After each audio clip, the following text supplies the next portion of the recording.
La ruta del dinero.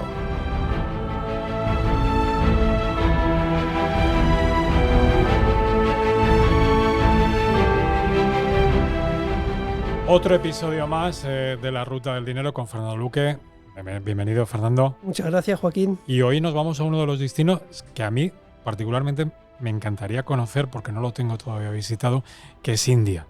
Es decir, es uno de los destinos que tengo puestos en la cabeza, pero hoy nos vamos no a hacer la ruta turística, sino a intentar ganar dinero o por lo menos conocer mejor el mercado, porque ya les anticipo que Fernando no está especialmente positivo con India. No, pero reconozco que India es un mercado, iba a decir, muy desconocido. Por ejemplo, si te pregunto, ¿me puedes decir 3 empresas que están en el índice de Bombay? Difícil. Difícil, Y mira que acabo de ver una, precisamente, que la tuve en la selección del Eco 30, que es aproximadamente lo que sería la Redeya India, y realmente no, ha sido casi tan difícil comprarla a nivel, ya estamos hablando de un fondo de inversión, que es muy complicado. Conocemos muy poquito las compañías indias. A ver, a mí se me ocurre Tata Motors, pero luego lo comprobé, es que Tata Motors pesa muy poco. No está ni en el top 10 ni en el top 20 de las grandes compañías indias. Y luego, si lo miras a nivel de capitalización bursátil, yo creo que es también sorprendente ver la capitalización del mercado de la India. Porque el mayor mercado del mundo, todos lo sabemos, es el americano, que tiene en torno a 60 billones de dólares. Luego viene China con 10 billones, luego Japón con 7, luego Hong Kong, que también es una plaza importante, con 6 billones, y luego viene India. India, que llegó a los 5 billones o el trillón americano hace poco tiempo.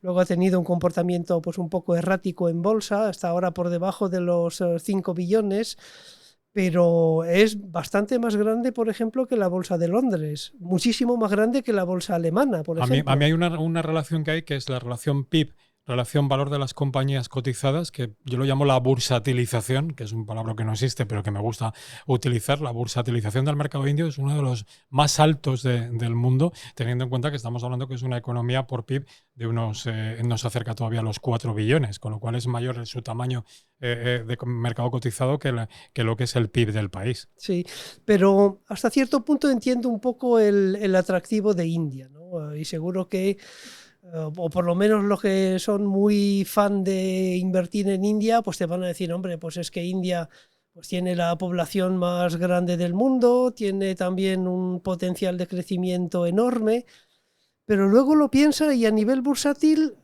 tanto el nivel de población como el nivel de crecimiento tampoco es que esté directamente ligado a la rentabilidad de la bolsa. Es verdad que tenemos el caso chino, que hubo ahí una década maravillosa para China, que crecía pues a niveles iba a decir casi de doble dígito, pero aparte de ese ejemplo de China, generalmente es un error establecer un enlace entre lo que es el crecimiento económico y la rentabilidad bursátil, ¿no? Porque si no, pues China a nivel de crecimiento económico es verdad que está creciendo mucho menos que antiguamente, pero debería ser el mercado más rentable del mundo y no lo es. Pues yo creo que además, como en este capítulo vamos a diferir un poco, porque yo creo que en India hay que fijarse mucho en los espectaculares números que ha presentado en los últimos años. Y yo me he centrado un poco en lo que llevamos un poco de siglo. Fernando, el Producto Interior Bruto de India, cuando arrancó el siglo, era solamente de $500 millón de euros.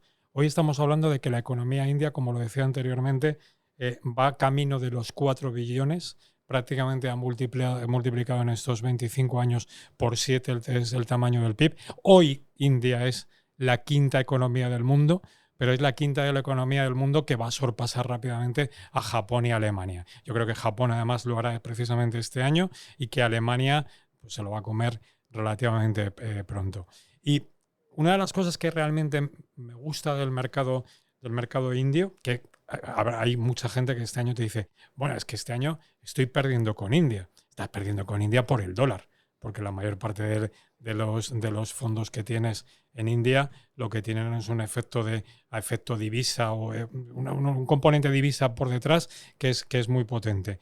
Pero llevamos 9 años de subidas en los índices de India y sobre todo además los 3 últimos con un mejor comportamiento que todos los emergentes.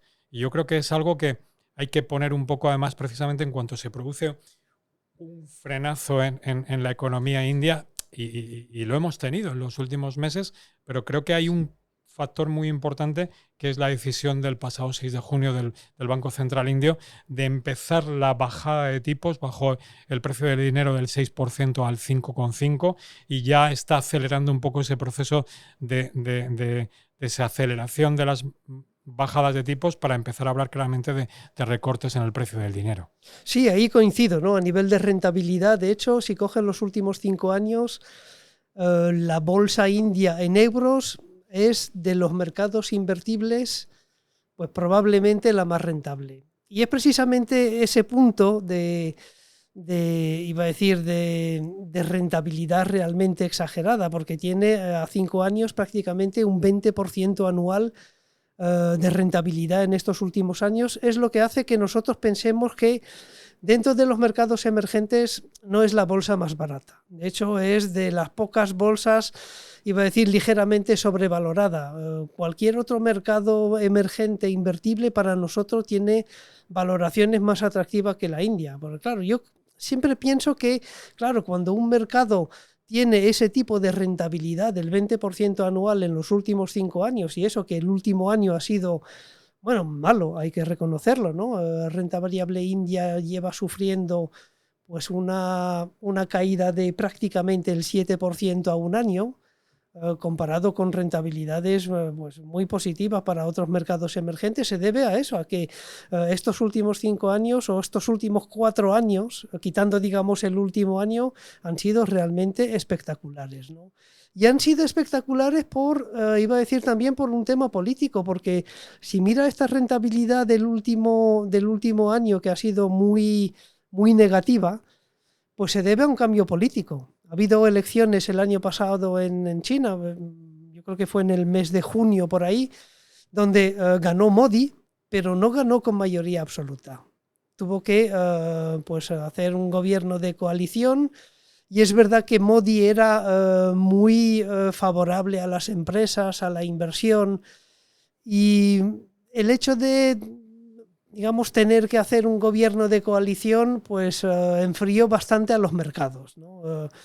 Y eso pues se ha notado en cuanto a la rentabilidad, porque claro, el Modi de este año no es el Modi de los años anteriores. Pero fíjate a mí que haya tenido que hacer un gobierno, no sé si los lectores conocen suficientemente la figura de Modi. Modi es el nacionalista hindú, realmente el que se había convertido prácticamente en una figura tan carismática en la India como seguramente no había existido desde la figura de Gandhi, o sea, es decir, el político más absorbente y más influyente que ha habido, y esa necesidad de no coger un poder casi omnímodo, casi absoluto, creo que es bueno para la inversión extranjera, para que India no se convierta en un Orbán húngaro, en un Putin ruso, en un Erdogan turco, o sea, que no sea tan atrayente y apabullador sobre todo. Sí, a ver, el régimen, digamos, político de la India no es el régimen, entre comillas, dictatorial de China, ¿no? Es la gran diferencia a nivel política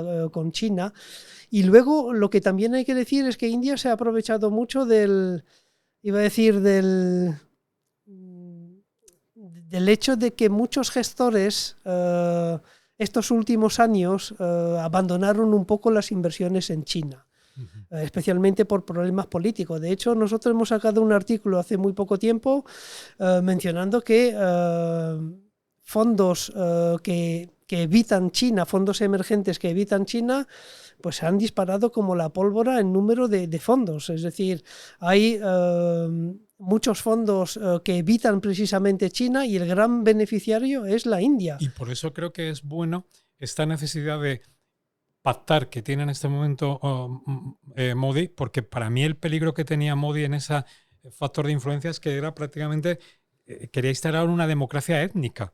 Y esto le va a hacer o le va a obligar a ser un poco más abierto a la inversión internacional. Sí, pero todo va a depender también de los flujos, ¿no? Te indicaba que pues el hecho de que pues muchos gestores están y han evitado China, pues ha beneficiado mucho a la India, pero últimamente con el buen comportamiento de China, lo que hemos visto es dinero volver a China y claro, en detrimento de India. India, si miras por ejemplo los flujos de los ETFs y de los fondos que invierten en India, 2023 y 2024 fue la gran explosión a nivel de flujos, ¿no? Yo recuerdo incluso pues, muchos lectores de nuestra página web llamándome, preguntándome por India. Todo el mundo estaba mirando a India, ¿no?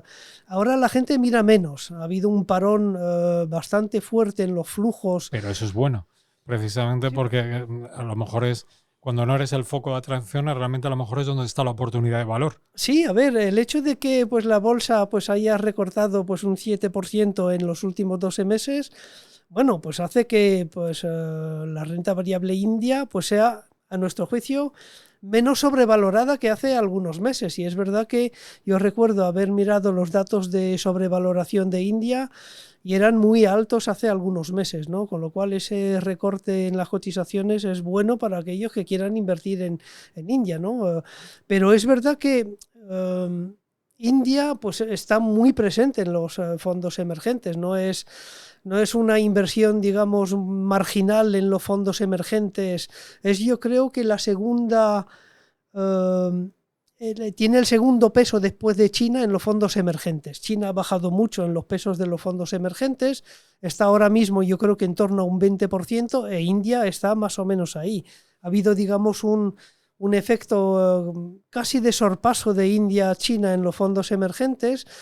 Como indicaba, hay muchos gestores que prefieren evitar China y han cargado, digamos, mucho peso sobre India. Y ahí, bueno, pues tiene también sus argumentos, ¿no? Si vuelven los flujos a India, pues probablemente pues ahí veremos buenas rentabilidades en los fondos. Evidentemente es un país tan grande que queda tanto por hacer a nivel de inversión en infraestructuras, que es el gran motor de la economía india, que yo creo que es una oportunidad a lo mejor incluso mucho más grande que China, que realmente si recorres el país es un país que es absolutamente moderno y con unas infraestructuras espectaculares. Y además con un componente fiscal muy importante.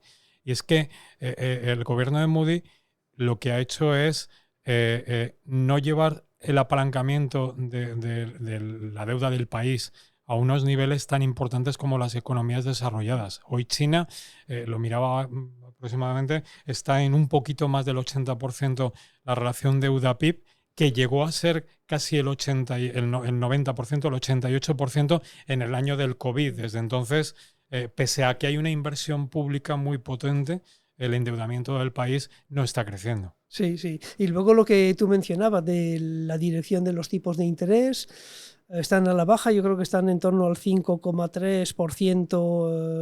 5,5. 5,5. La inflación también relativamente controlada para ser un país emergente. O sea que a nivel, digamos, macroeconómico, pues no hay nada que objetar a una inversión en India, ¿no? Fíjate, nosotros el producto que vamos a hablar esencialmente es bolsa, pero otra de las oportunidades podría ser la renta fija en India. Sí, porque es bueno que lo apunte, porque yo creo haber leído hace ya algunos meses que los bonos de la India ya podían ser, digamos, invertibles para los gestores de bonos emergentes. O sea que Y hay producto específico sí. de fondos de renta fija India. Claro. Y aquí, digamos, también, pues el aspecto divisa, pues hay que también tenerlo en cuenta, ¿no? En cualquier mercado emergente, la divisa es importante, pero es verdad que pues la debilidad del dólar yo diría que beneficia en principio a todos los países emergentes y también pues a la India, ¿no? Sí, pero como lo comentaba anteriormente, seguramente hay mucho producto que está vinculado al dólar y este año está especialmente perjudicado precisamente porque estás invirtiendo en India a través de dólar y el dólar, como llevamos una caída en torno al 12% en el año, pues te está haciendo una sangría en la inversión importante. Sí, sí, si quiere hablamos de producto porque también hay... Un segundo, Fernando, Sí. porque lo has tocado anteriormente y me parece una de las potencialidades más grandes que tiene la India como país y es la población y el ascenso de, yo no diría clase media, porque en India es muy difícil hablar de clase media, sobre todo cuando además ni el propio país da datos de desempleo. hay un desconocimiento tan grande de la gente que está seguramente sin hacer nada, que el país no da datos de lo que es estadísticas de paro puras. Pero claro, estamos hablando de un país que todavía la renta per cápita no alcanza los $2.500. Sí. Y un país con esa población tan joven y tanto crecimiento, desde luego es una oportunidad a décadas por venir, seguro. Sí, además, si miras el índice de la bolsa india, es curioso, ¿eh? Es verdad que hay muchas financieras, ahí evidentemente cuando hay un crecimiento así espectacular de la población, yo diría que el primer sector beneficiado es el sector financiero, porque hay, digamos, muchas partes de la India que no están bancarizadas, y eso es, digamos, bueno para el sistema financiero, para el crecimiento del sistema financiero. No recuerdo exactamente cuál es el peso del sector financiero dentro del índice, pero es mucho mayor que, por ejemplo, en India, ¿no? En China, perdón. Y luego el sector tecnológico. Es curioso, tiene un peso nada desdeñable dentro de lo que es el índice de la India, y también farmacéuticas. ¿Cuánto hemos leído de la apuesta de Modi por la formación y el nivel de formación que tienen muchos ciudadanos indios en este momento, reclamadísimos por muchísimas de las grandes tecnológicas mundiales? Sí, luego tienen también la ventaja del lenguaje, ¿no? Prácticamente vas a la India y no voy a decir que todo el mundo habla inglés, pero el inglés para ellos es casi el segundo idioma, ¿no? Y muchas empresas han deslocalizado parte de su producción pues a la India. Nosotros, por ejemplo, tenemos un gran centro de datos de acciones en la India, en Bombay.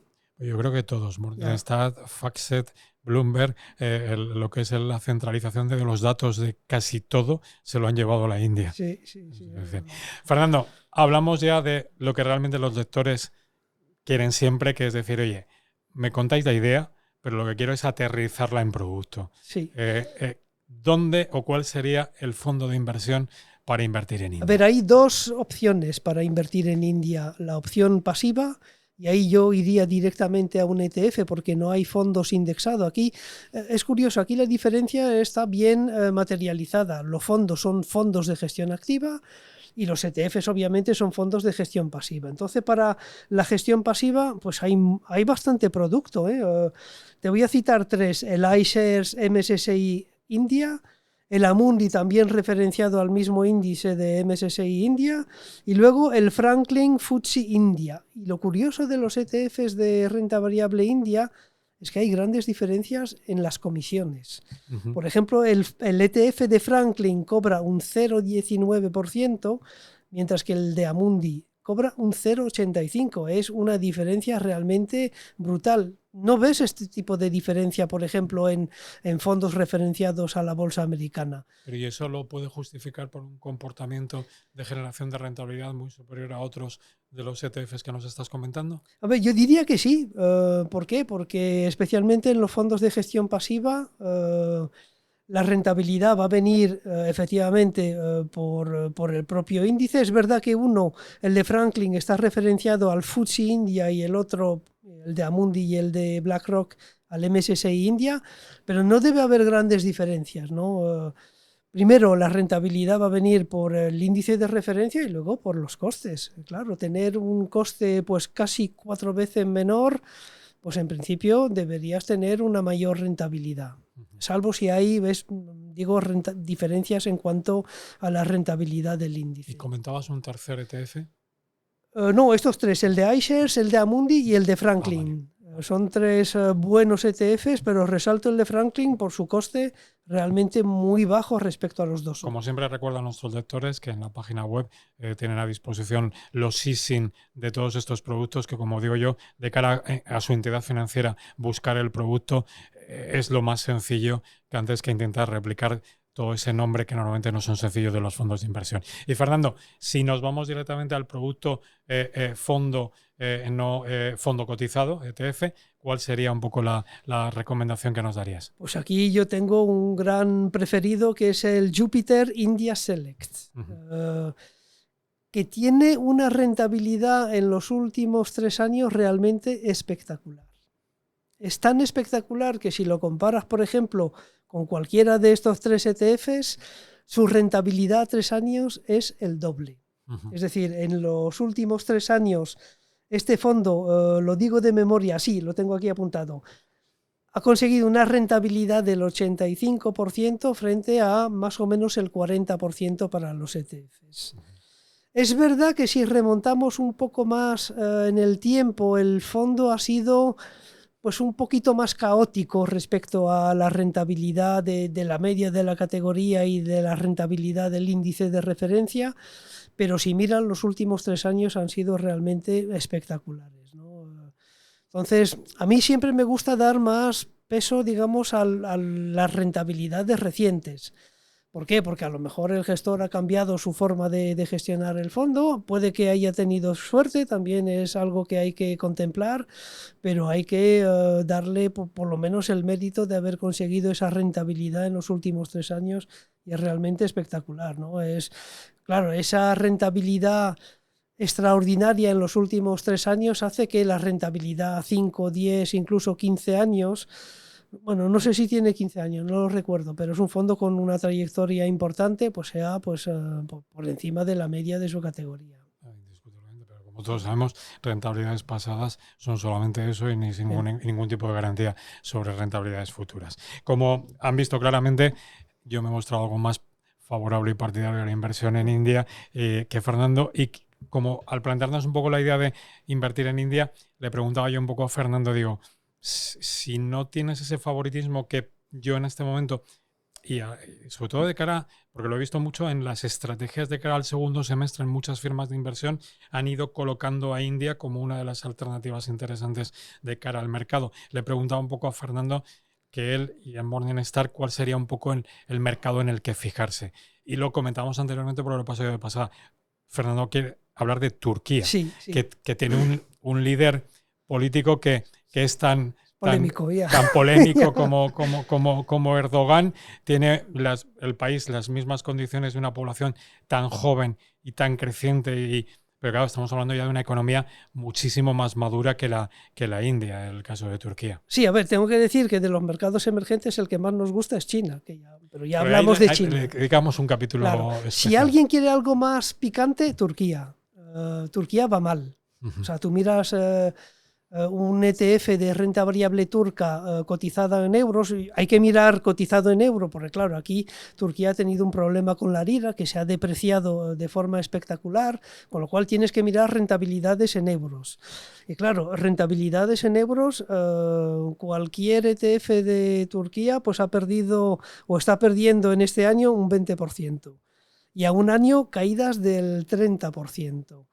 Ahora bien, si tú quieres apostar por una economía donde te va a dar rentabilidad es cuando los datos te van a sorprender positivamente. Porque claro, por ejemplo, mencionaba el caso de India. India va en el sentido correcto. Bajada de tipos de interés, inflación controlada. En Turquía es todo lo contrario. La inflación está en el 35%, pero es verdad que venimos de una inflación del 70% en el verano pasado. O sea, hemos pasado del 70% al 35%. Tipos de interés están en el 40 y pico por ciento, creo que 46%. Ahí hay margen de mejora de una forma espectacular. ¿Y por qué hemos llegado a esta situación en Turquía? Pues iba a decir por culpa de Erdogan. A ver, hay que decirlo, Erdogan yo creo que en algún momento se puso la gorra de banquero central, ordenó al Banco Central... Se la puso realmente porque cuando no quería se cargaba al gobernador del total, Banco Central y lo hacía semana sí, semana también. Claro, pero durante el 2022, cuando pues en el mundo entero sufríamos subidas de las inflaciones, él decía que había que bajar tipos de interés para controlar la inflación. A ver, es de primero de economía. Y claro, eso pues llevó al país al desastre. Luego se reconsideró un poco pues esa situación y Turquía está más o menos ya pues intentando corregir un poco ese tiro, ¿no? Hemos visto que la inflación ha bajado del 70 al 35%. BBVA, que sabe mucho de Turquía, BBVA espera pues una inflación yo creo que del 30% también a final de año. El propio Banco Central turco es un poquito más optimista, piensa llegar al 20%, pero en todo caso ahí también vamos en la dirección correcta, ¿no? De pues un poco un control de la inflación, y eso permitiría a los tipos de interés bajar de forma espectacular, ¿eh? Yo recuerdo que en el 2023 los tipos de interés en Turquía estaban en el 10%, están casi en el 50% ahora mismo. Es alucinante, ¿eh? Es que yo no me imagino vivir en una economía con tipos de interés del 50%. Y yo creo que ahí hay un margen de mejora realmente bestial. Luego, si miras rentabilidades, he hablado de rentabilidades en lo que llevamos de año de pérdidas del 20%, la rentabilidad en los últimos 10 años es nula. O sea, Turquía, digo, para un inversor en euros, pues ha sido nula, ha sido 0%. Yo creo que ahí hay un margen de mejora pues, importante. Luego Turquía tiene un papel geopolítico y una también localización geopolítica realmente importante. Yo creo que si se resuelven los conflictos tanto en Medio Oriente como en Europa, entre Ucrania y Rusia, podría salir muy beneficiado. ¿Por qué? Porque ese 70% de inflación que te mencionaba que tenían hace un año, ¿a qué se debe? Precios de la energía. Turquía tiene que importar mucha energía, importa mucho gas y mucho petróleo. Y claro, cuando se disparan los precios y cuando tu divisa se devalúa, como se ha devaluado la lira, tienes un problema. Yo espero que lo resuelvan, tengo que ir de vacaciones a Turquía, con lo cual ahí voy a mezclar también el aspecto turístico, pero yo creo que ahí sí que hay una mejora realmente importante para el mercado turco. Turquía también es un mercado que, iba a decir que, por utilizar el juego de palabra, pues hay mucha pasión turca entre los inversores cuando Turquía va bien, pero es verdad que a nivel de flujos ahora mismo es una catástrofe. Los flujos, si miras el ETF o de los pocos ETFs que invierten en Turquía, que es un producto de Amundi, que también está referenciado al MSCI Turquía, yo creo que ha perdido prácticamente la mitad de su valor en apenas un año. O sea, tienen un problema de flujos, pero si se reconduce la situación por parte del Banco Central del país, yo creo que ahí hay una mejora importante. Es mi candidato, digamos, a nivel de apuesta especulativa en mercados emergentes. Hablabas de conocer turísticamente el país y además hablabas de quien mejor conoce el país. Porque en el mercado español invertimos mucho en Turquía, aunque muchos no lo conozcamos. O sea, precisamente por BBVA. BBVA tiene Garanti, que Sí. Garanti es la primera entidad financiera turca y permíteme aquí además que cuente una anécdota, porque además muy vacacional. Estando en el Gran Bazar, eso que hacemos todos para ir a comprar falsificaciones, que es lo único que se puede comprar en el Gran Bazar, yo estaba realmente aburrido acompañando a mi mujer y a unas amigas. Claro, no tenía absolutamente nada que hacer y me puse a hablar con los comerciantes del Gran Bazar y les preguntaba a todos, oye, para vosotros, ¿cuál es el mejor banco que hay en el país? Y te puedo decir que hubo una gran mayoría absoluta que me dijeron que el Garanti. O sea, es decir, que cuando el BBVA te dice que tiene una generación de beneficio muy potente en Turquía, es real, el problema, tú lo has dicho, es que es la lira la que se lo destroza. Pero no nos ocurre como en India. En el caso de Turquía sí que podemos hablar de compañías turcas. Sí, y luego se me ocurrió buscar por Google cuál era el salario medio en Turquía. Y me he quedado un poco... es muy alto. Es muy alto. Es muy alto. Hablábamos antes de la renta per cápita de India de $2.500. ¿Cuál es el salario medio en Turquía? En torno a los 1.000 euros. O sea que estamos más o menos en España, no sé cuánto es el salario medio, pero tampoco debemos estar muy... o sea, sí, estamos por encima, pero tampoco yo creo muy que no sé por si es encima. la renta per cápita pero creo que aquí a lo mejor me puedo equivocar, pero creo que se acerca a los $15.000 en el caso de Turquía. Muchísimo más alto, pero esta cifra no me la cojan seguro porque no la tengo en la cabeza. Fernando, producto para invertir en Turquía. Hay poco producto, con lo cual aquí hay que ir más al mundo de los ETFs, y en el mundo de los ETFs pues he mencionado el producto de Amundi, el Amundi MSCI Turkey, perfecto para tener ahí exposición al mercado turco, pero eso sí, con mucho riesgo. Pero A ver, es verdad que ha habido, también tengo que mencionar que hubo una caída espectacular hace poco tiempo en la bolsa turca, también por culpa de Erdogan, que yo creo que encarceló a uno de los líderes de la oposición y ahí creó un revuelo también en los mercados. Pero bueno, a río revuelto, ganancia de pescadores, ¿no? Como se dice en algunos lugares. Y ahí, pues, yo creo que hay buenas perspectivas para un producto como este, pero claro, con mucho riesgo. Entre la estabilidad política de Turquía y la de India, me quedo claramente con la de India. Sí, claramente. Frente a la de Turquía. Fernando, felices vacaciones a los lectores del Economista que nos siguen y volvemos en septiembre. Muchas gracias, Joaquín.